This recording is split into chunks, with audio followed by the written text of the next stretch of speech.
Hello friends, मैं आकाश आप सभी का स्वागत करता हूं अपने educational channel maths detail knowledge पर। आज से हम मिसलिनियस क्वेश्चंस की सीरीज शुरू करने जा रहे हैं। इस मिसलिनियस सीरीज में हम पेन केवल उतना ही चलाएंगे जितना हमें ज़रूरत है, अदरवाइज हमें पेन चलाने की ज़रूरत नहीं है। चलिए ज़्यादा देरी ना करते हुए शुरू करते हैं हम अपनी आज की इस वीडियो को।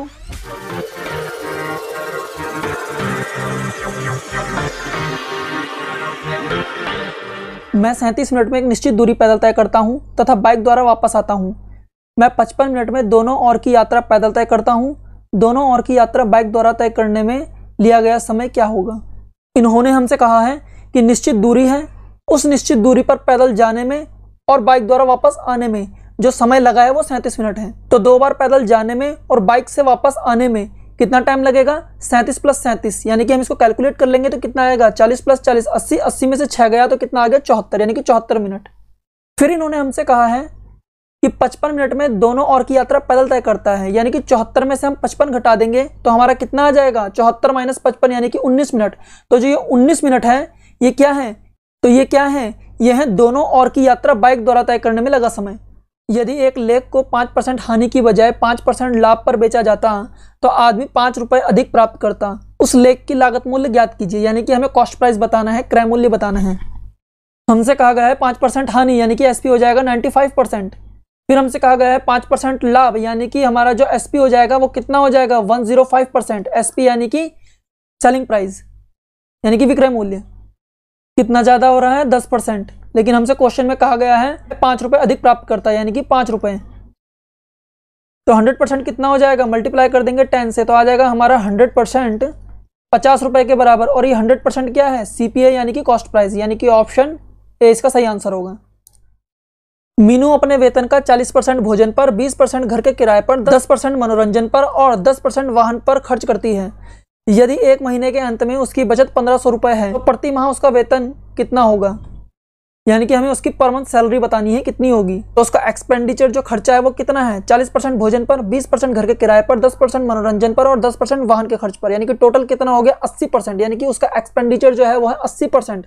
तो सेविंग कितनी हो जाएगी? 20%। और जो वो 20% है किसके बराबर हो जाएगी? 1500 के बराबर। तो यानी कि इसकी सेविंग हो गई 20% जो है हमारा बराबर हो जाएगा 1500 रुपये के। तो हम मल्टीप्लाई कर देंगे 5 से, कितना आ जाएगा? 100% = 7500 रुपये। इसका आंसर ऑप्शन बी। 100% क्या होता है? इनकम, यानी कि इसकी सैलरी। 29 छात्रों के भार का औसत 40 किलोग्राम है। यदि उनके अध्यापक के भार को सम्मिलित कर लिया जाता है तो औसत भार में 300 ग्राम की वृद्धि हो जाती है। अध्यापक का भार क्या होगा? हमसे कहा गया है 29 छात्रों के भार का औसत 40 किलोग्राम है, तो हम मान लेते हैं इन सभी 29 छात्रों का जो भार है वो 40 किलोग्राम है, तो इनका औसत भी कितना हो जाएगा? 40 किलोग्राम।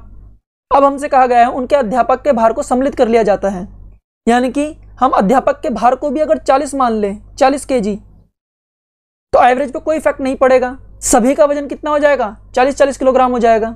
लेकिन हमसे कहा गया है कि जब अध्यापक को शामिल करते हैं तो 300 ग्राम की वृद्धि हो जाती है उनके एवरेज में, यानी कि सभी का वजन क्या है? 300 ग्राम बढ़ जाता है। अध्यापक को शामिल करने पर टोटल कितने लोग हो गए? 30। और सभी में कितना भार बढ़ गया? 300 ग्राम। तो कितना आ जाएगा हमारा? ये 40 kg हमने माना था, लेकिन अध्यापक के शामिल होने पर ये कितना? 3 × 9, यानी कि 9000 ग्राम जो है वेट बढ़ गया है। तो 9000 ग्राम वेट कितना होता है? 9 kg। 40 + 9 कितना निकल के आ जाएगा? 49 kg। ऑप्शन डी इसका सही आंसर होगा। सुबह 9 बजे से दोपहर 2 बजे तक तापमान लगातार 21 डिग्री सेल्सियस से 36 डिग्री सेल्सियस तक बढ़ गया। दोपहर के समय 12 बजे तापमान क्या था? तापमान यानी कि टेम्परेचर जो है लगातार बढ़ रहा है। 9 बजे टेम्परेचर 21 डिग्री सेल्सियस था और 2 बजे टेम्परेचर जो था वो 36 डिग्री सेल्सियस था। इसका मतलब जो 12 बजे टेम्परेचर होगा वो 21 और 36 के बीच में होगा। 21 से ना ही वो छोटा होगा और 36 से ना ही वो बड़ा होगा, यानी कि ऑप्शन ए कैंसल और ऑप्शन डी कैंसल। 9 से 2 के बीच का जो टाइम डिफरेंस है वो है 5 घंटे हैं और 21 से 36 के बीच का जो डिफरेंस है वो है 15 डिग्री सेंटीग्रेड, यानी कि 15 डिग्री सेल्सियस। 1 घंटा हो जाएगा हमारे 5 या 15, यानी कि 3 डिग्री सेल्सियस के बराबर। हमसे पूछा गया है 12 बजे तापमान क्या था, तो 9 से 12 के बीच का जो टाइम डिफरेंस है वो है 3 घंटे। तो 3 घंटे में हमारा कितना टेम्परेचर हो जाएगा? 3 से मल्टीप्लाई कर देंगे, 3 आवर हो जाएगा हमारा 9 डिग्री सेल्सियस के बराबर। यानी कि हमारा 9 बजे था 21 डिग्री सेल्सियस, तो हमारा 12 बजे कितना हो जाएगा? 21 + 9 यानी कि 30 degree Celsius. Option C. Rinku की आयु का अनुपात पिंकू के साथ 6:13 है। साथ ही टिंकू की आयु के 2 वर्ष और पिंकू की आयु के 4 वर्ष के बाद का अनुपात जो है 2:3 है।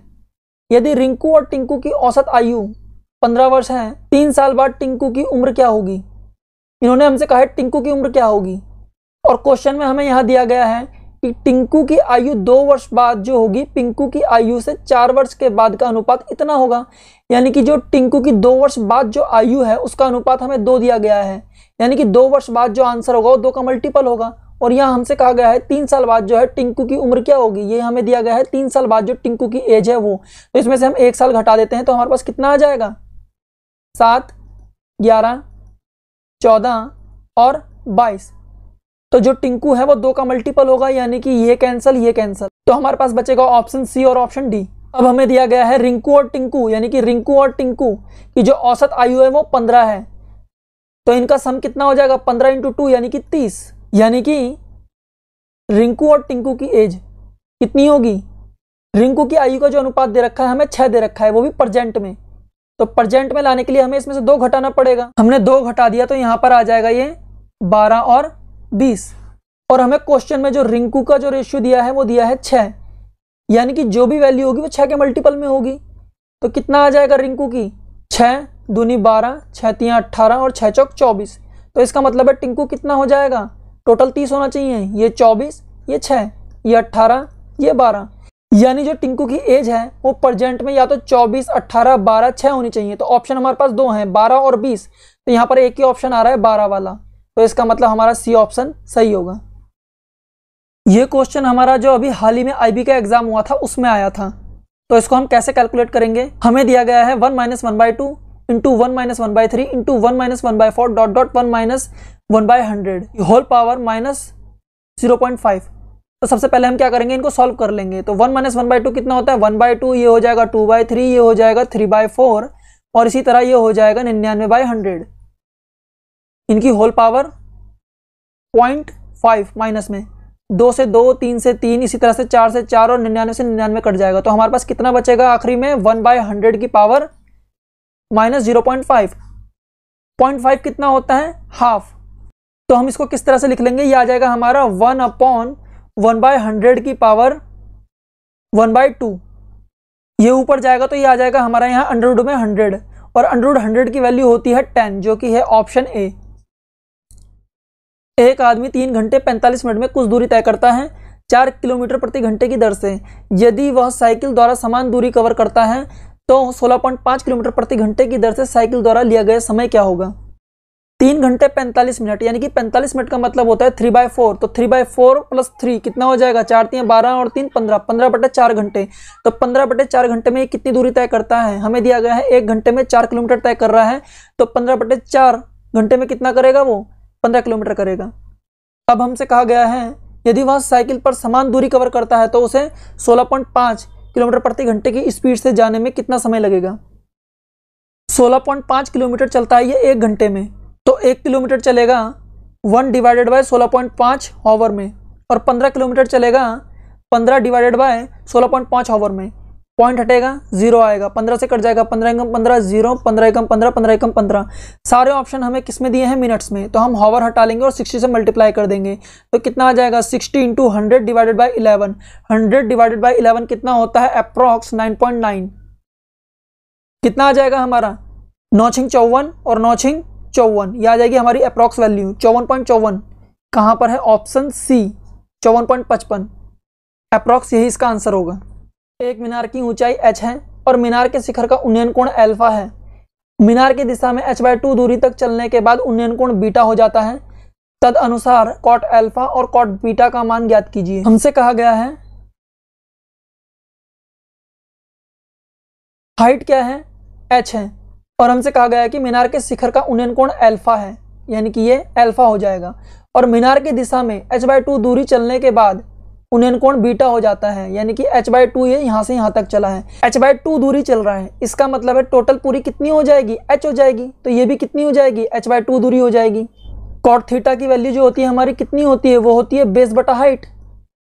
हम यहाँ पर h नहीं मानेंगे, हम यहाँ पर कुछ भी मान सकते हैं, चाहे हम 1 रखें, 2 रखें, 5 रखें, 10 रखें, 25 रखें, वो हमारी मर्जी है।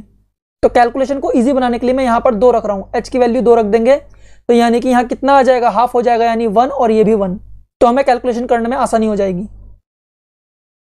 कॉट अल्फा हमारा कितना हो जाएगा, बेस बटा हाइट। कॉट अल्फा बेस बटा हाइट का मतलब है 2 डिवाइडेड बाई 2 यानी कि 1।